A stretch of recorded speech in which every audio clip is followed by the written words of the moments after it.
Hello everyone, today we are going to do just two different methods of scratches. So first I just kind of dragged my nails across my chest to see where I wanted it marked out. Then use my SFX Basics water activated paint palette. I'm taking the red that has a little bit of black mixed into it and just putting that as the base for our scratches or scars, as you wish. So then I'm putting rigid collodion. I'm putting probably 2 or 3 layers on each scar just to, again, make a base. And I'm just putting those guys on directly from the applicator and then waiting for them to dry in between layers.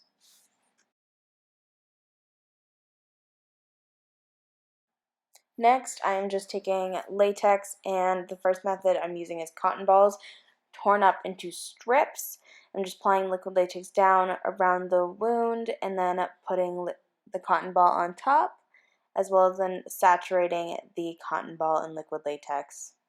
And doing that all around the wound. It doesn't matter if you get liquid latex in the wound as long as you keep the edges away from it. Then just taking my spatula with a little bit of liquid latex on it and I'm just kind of moving it around and making it how I want and making the wound on the inside a little bit bigger. So I have a close-up view of it here. I am kind of tearing up the edges just so it looks like it's been pulled back. This could be any kind of wound. It could be a werewolf, it could be a leopard, it could be a tiger, and that's a little bit of foreshadowing, but you know. The second method I'm doing is tissue paper. So I've torn tissue paper out of the 2-ply, torn it in half to make it almost like a 1-ply, rolled it up, dipped it in liquid latex, and then apply it to the skin, as well as then adding liquid latex on top. So I'm just showing two different kind of products, I guess, or two different bases you can use with the liquid latex to make almost the same effect, but it's either way, whichever one you think is easier for you to do.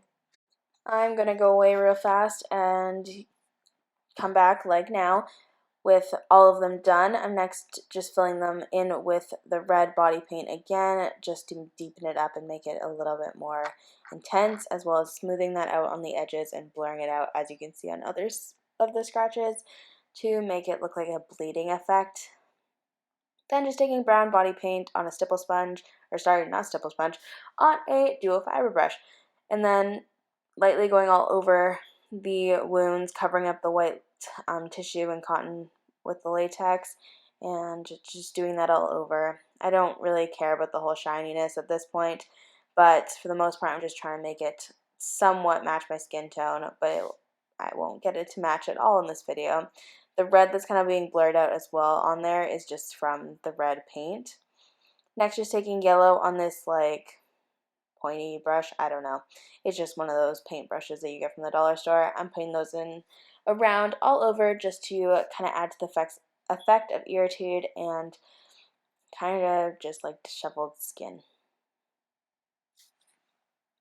Then I'm taking pink from the same palette and then I'm putting that around as well, and then on top of where the, I guess you'd say, the skin flap or the torn open area is, and I'm putting them on top of those to make it have a little more depth.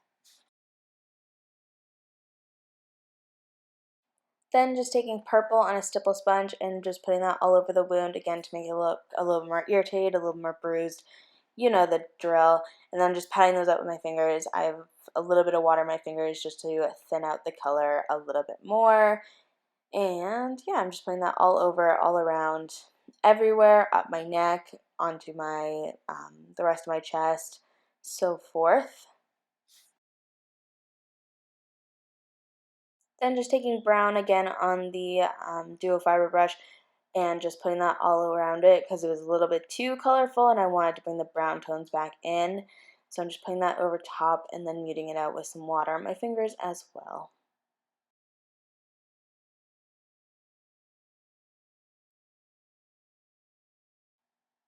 Then I'm just going back and forth with yellow and pink and I think purple later on, and just kind of dirtying it up a little bit more as I go and making it look more irritated. Yep, there's the purple. So just doing that until I am satisfied before I do the blood.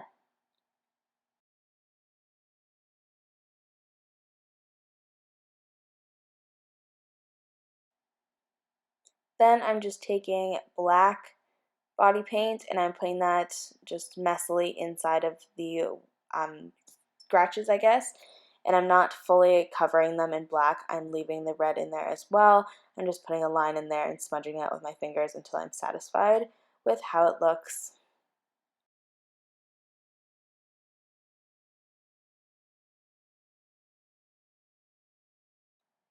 Then my all-time favorite part, I'm taking Tinsley Transfer drying blood, I believe. It's my favorite blood. You've probably seen it in many of my tutorials, and I'm just putting that in the depths of the wounds and letting it drip a little bit while it's going down as well.